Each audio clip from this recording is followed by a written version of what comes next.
Sherebangla medical college হাসপাতাল সহ সব হাসপাতালে স্বাস্থ্যসেবা উন্নয়নের দাবিতে বরিশালের কেন্দ্রীয় নথুল্লাবাদ বাস টার্মিনালে মহাসড়ক অবরোধ করে পঞ্চম দিনের মতো ব্লকেড কর্মসূচি পালন করছে সর্বস্তরের ছাত্র জনতা।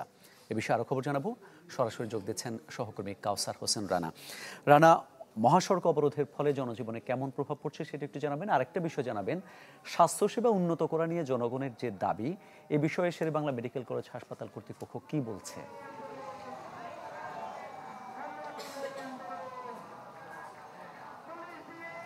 হ্যাঁ মামুন, প্রথমেই আপনার শেষের প্রশ্ন থেকে শুরু করি যে গত কয়েকদিন ধরে যে শেরেবাংলা মেডিকেল কলেজ হাসপাতালের স্বাস্থ্যসেবা উন্নয়নের দাবিতে যে আন্দোলন চলছে, সেই প্রেক্ষিতে বলেন বা যার পরিস্থিতিতে বলেন, আজকে 11টায় হাসপাতালের পরিচালক ব্রিগেডিয়ার জেনারেল এ.কে.এম.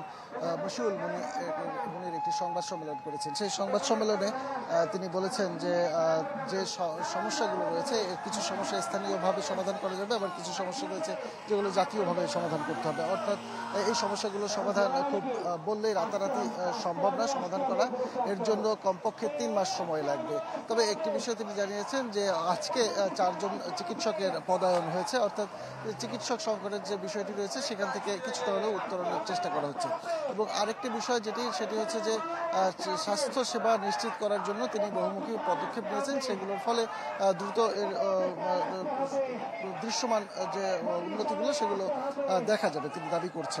তবে শিক্ষার্থীরা দাবি করেছে যে স্বাস্থ্য উপদেষ্টাকে বরিশালে এসে এই পরিস্থিতি সচক্ষে দেখতে হবে এবং তদন্ত করতে হবে। তিনি এই বিষয়ে কিন্তু কোনো ইতিবাচক কথা বলেন। এখানে আন্দোলন যারা করছেন তারা গতকালকে 24 ঘন্টার আলটিমেটাম দিয়েছিলেন বিকালের সংবাদ সম্মেলনে। সেই আলটিমেটামের সময় এখনো চলছে, আজকে বিকাল হলে তা বোঝা যাবে।